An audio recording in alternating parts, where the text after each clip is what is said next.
Buen día, querido espectador, es un gusto estar con ustedes. El día de hoy vamos a hablarles acerca de la lógica como práctica para saber cuando una persona está utilizando falacias al momento de argumentar o dar un criterio sobre algún tema. Para continuar, déjenme presentarles a los colaboradores del equipo que nos estarán acompañando en el transcurso de este video. Aquino Salinas, Isaías Cirilo, Juárez Ramírez, Wendy Vianey, Peralta García, Tatiana Marisol, Nolasco Mejía, Ivonne Celeste, Zurita Ortiz, Mónica Graciela y Espina Cartas, Adriel Yuneri.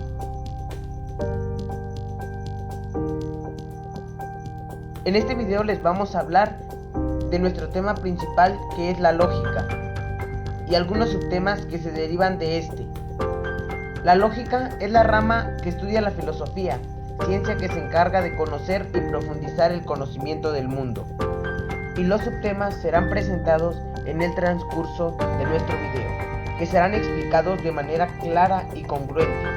Sin nada más que decir y esperando sea de su agrado este trabajo, damos comienzo.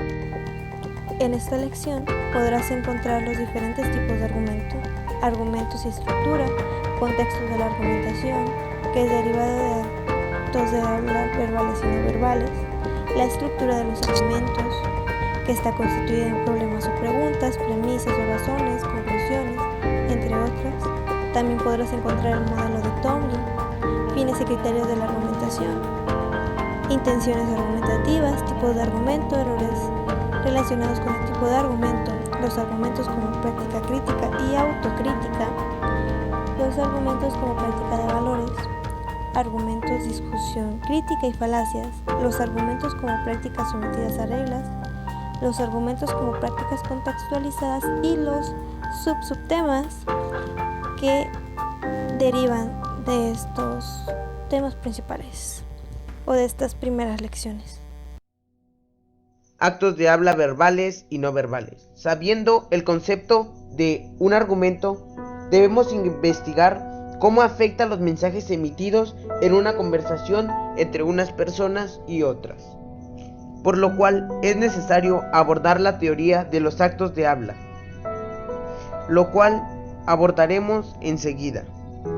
Estos actos de habla se dan cuando dos personas interactúan en una conversación, en la cual pueden suceder un sinnúmero de reacciones, a fin de entender el impacto del diálogo entre el emisor y el receptor. Veamos pues los actos de habla verbales. Este acto se realiza mediante un enunciado, que es la unidad lingüística contextualmente determinada mediante algún enunciado, es decir, puestas en un contexto determinado. Esta emisión del enunciado puede realizarse de forma oral o escrita, siempre y cuando se lleve a cabo la realización de una acción mediante palabras. Van desde enunciados que constituyen acciones, corresponden al lenguaje en uso, al lenguaje en práctica y en una situación comunicativa concreta. Entre los actos de habla verbal contamos con el acto ilocutivo. Este es el mensaje que es entendido de manera apresurada y sin duda alguna. Después pasamos al acto de habla ilocutivo. Este varía según la manera en que se expresa la persona que está emitiendo el mensaje. En este acto de habla podemos encontrar desde la manera asertiva, expresiva, declarativa, compromisoria, interrogativa y directiva. Para mayor entendimiento, les daremos un concepto breve sobre los actos ilocutivos, o también conocido como ilocucional. En el acto ilocutivo asertivo es un enunciado en que se afirma o se niega la veracidad de algún mensaje. En el acto ilocutivo expresivo, la intención de nuestro emisor es expresar un sentimiento interno.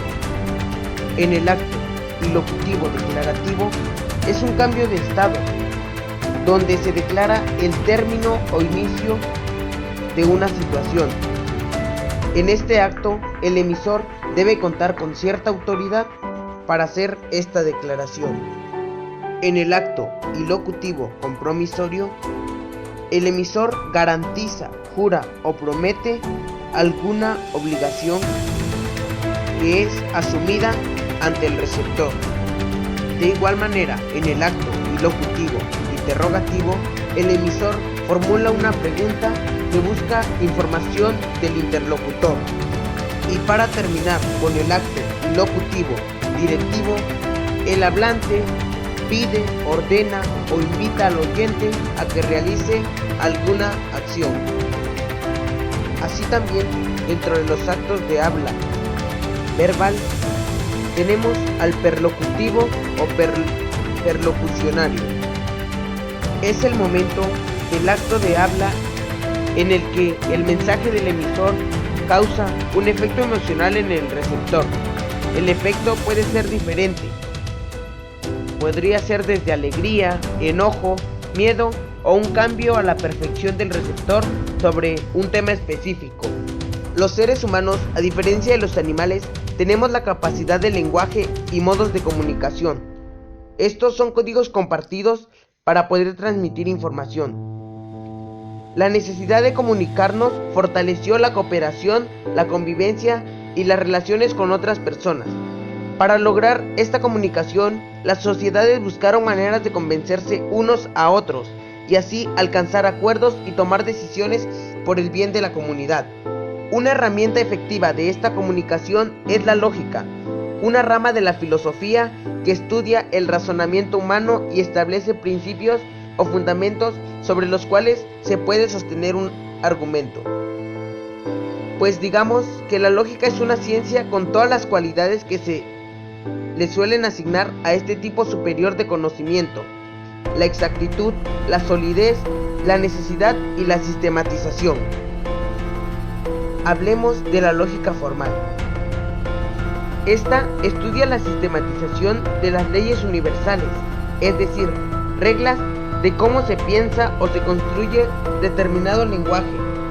Un lenguaje como puede ser desde el matemático, un idioma o algún lenguaje de computadora. Mientras que la lógica informal estudia las argumentaciones derivadas de conversaciones y las reglas aplicadas en el diálogo entre personas o grupos.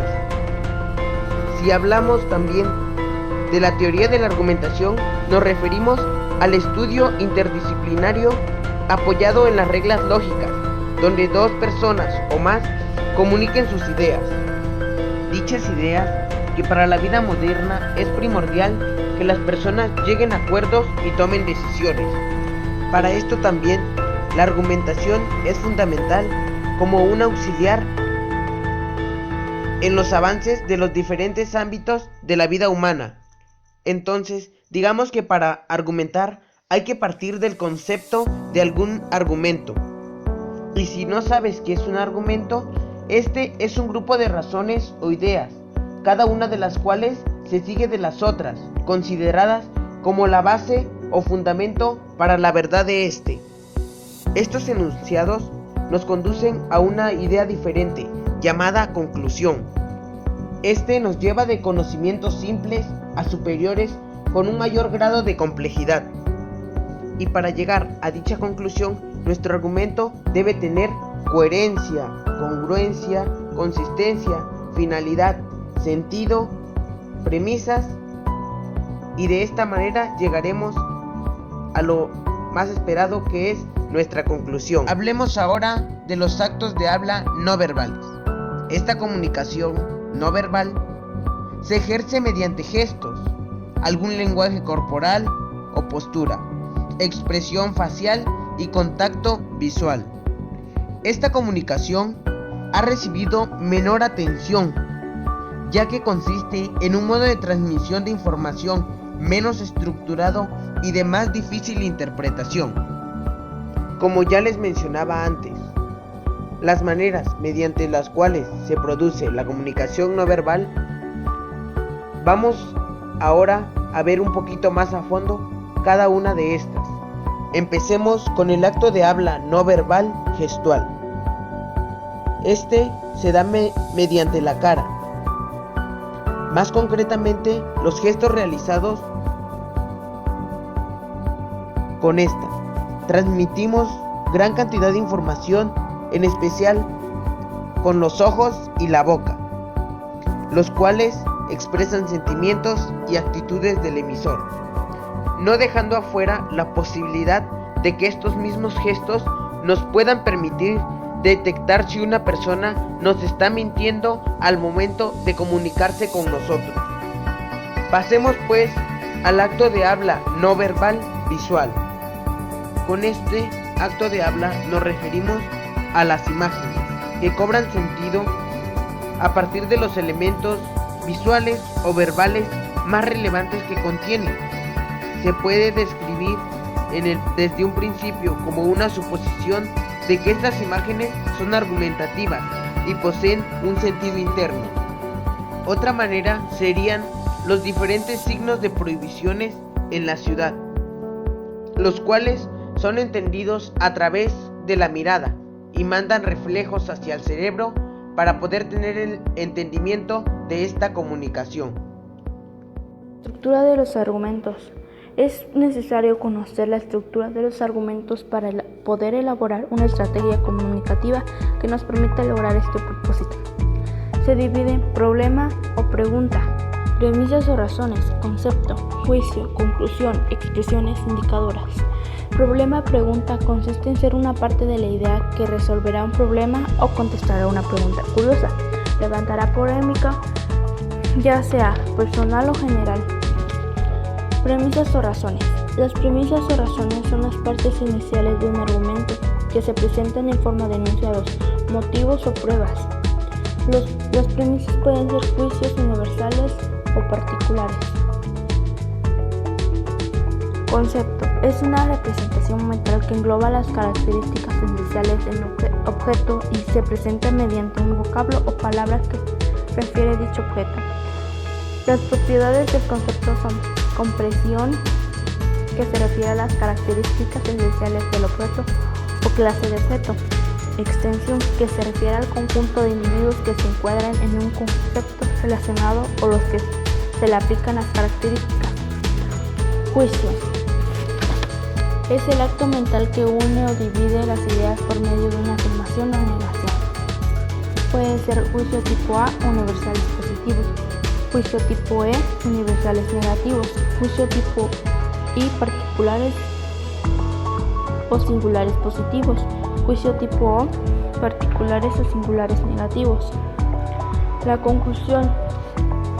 La conclusión es la afirmación que otra persona acepte y es verdadera si son correctas las premisas que lo fundamenten, y si no es así, es muy probable que haya un error en el razonamiento. Expresiones indicadoras. Es importante diferenciar entre las premisas y conclusiones, por ello son las expresiones indicadoras para identificar el momento cuando esas premisas se volvieron una conclusión.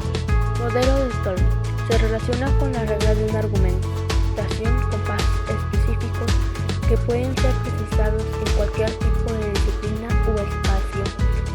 En la disertación al debate, Stolz considera que un argumento es una estructura compleja de datos que involucra un movimiento que parte de una evidencia y llega al establecimiento de una aserción.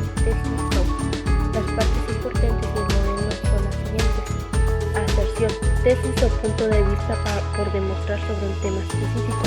Evidencia, información relevante que ayuda a demostrar que la aserción es verdadera o falsa según sea el caso. Respaldo, tengan apoyo y se acepten como verdaderos. Se toma en cuenta la fundación para darle el valor verdadero o falso y fortalecer o deliberar la conclusión obtenida. Esto nos da como un apoyo.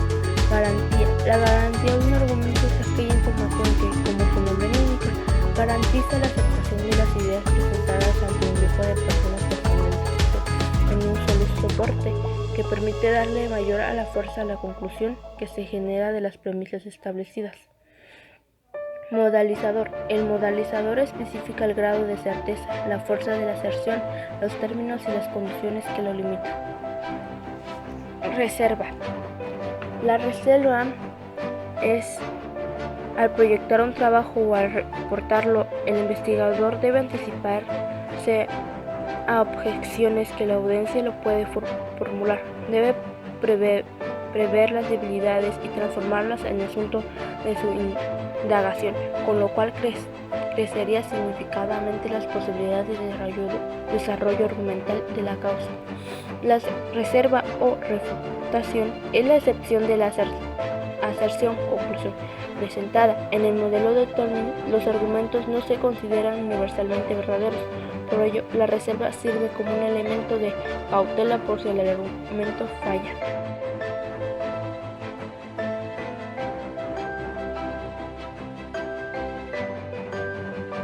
Los fines de la argumentación. Como podemos ver, los fines de la argumentación se dividen en subtemas, los cuales son intenciones argumentativas, la cual es la intención de un emisor al dar un mensaje. En otro caso es un argumento.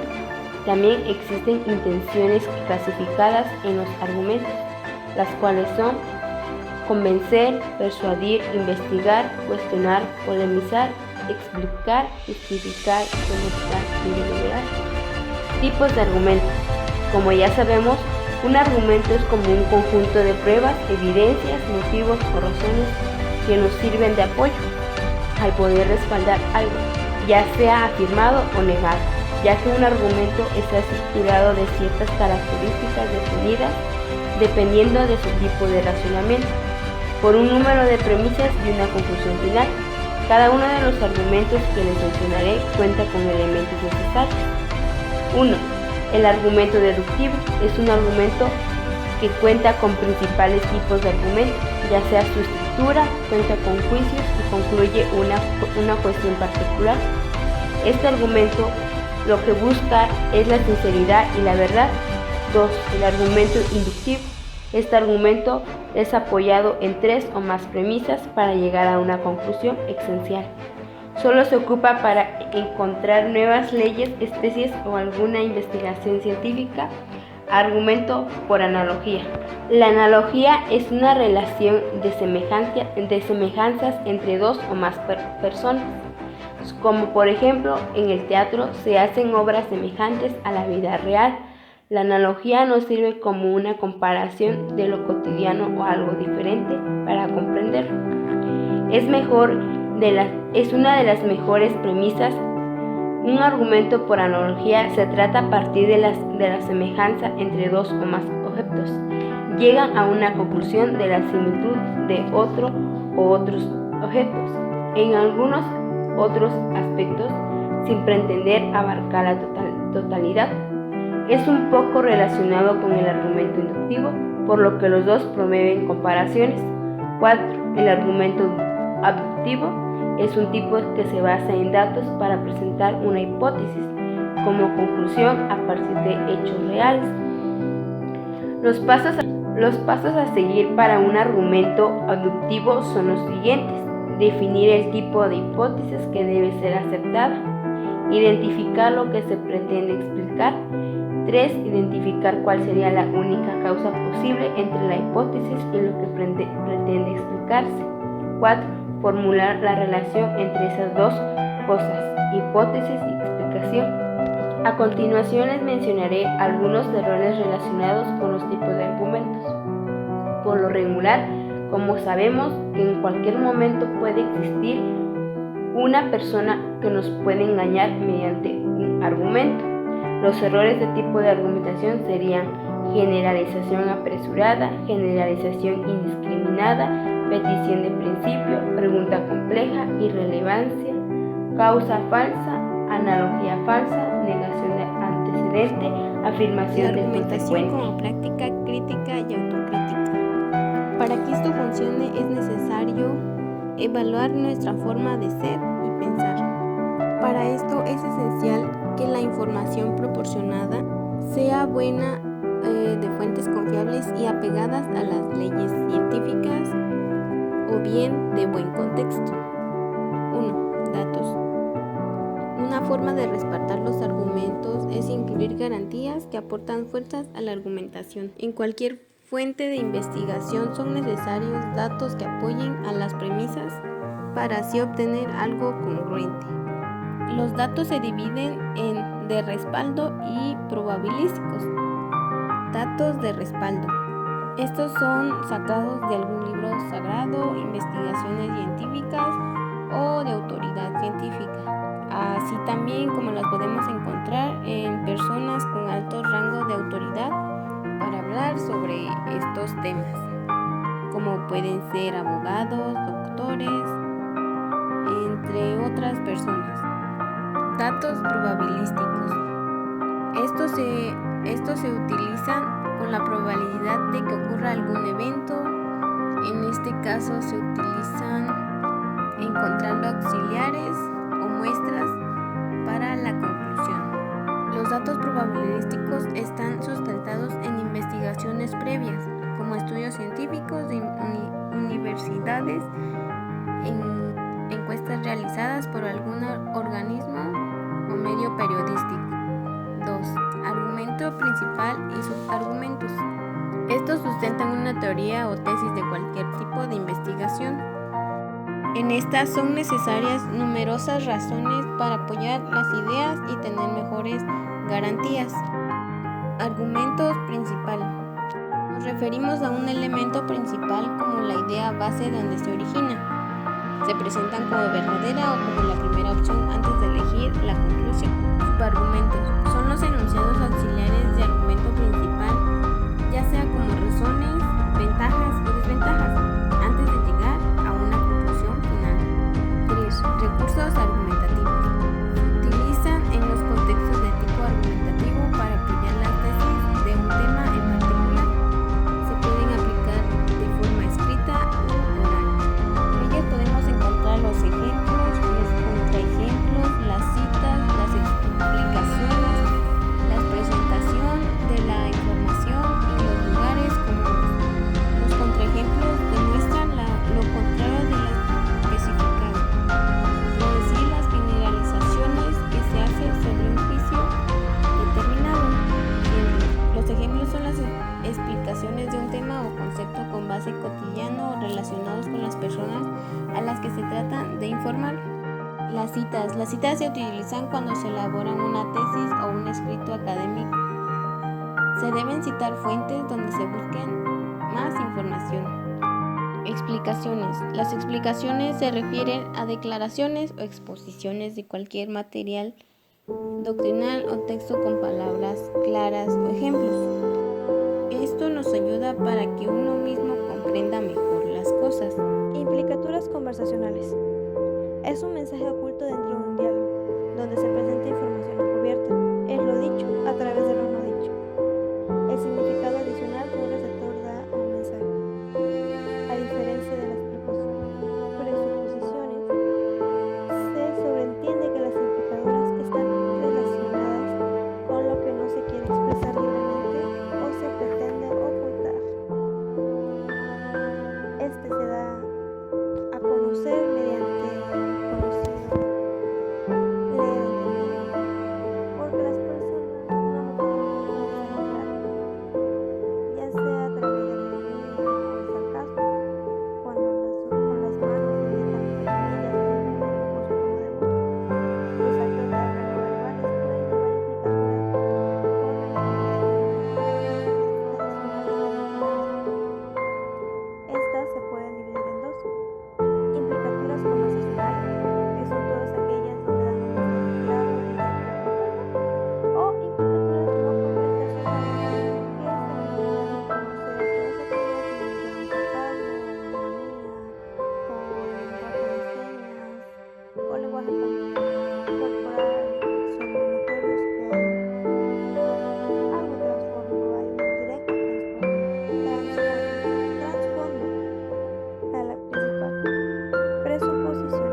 Y bien, hemos llegado al final de nuestro video. esperando les haya quedado claro y haya sido de su agrado nuestro tema, la lógica y algunos subtemas que se derivan de este. Que como ya se mencionaba antes, la lógica la usamos cotidianamente, pues es el tipo de razonamiento humano que utilizamos. Establecemos principios y fundamentos sobre los cuales sostenemos argumentos. Reitero los agradecimientos a los compañeros que me ayudaron en la colaboración de este video. Sin nada más que decir, hemos llegado al final. Me despido. Muchas gracias.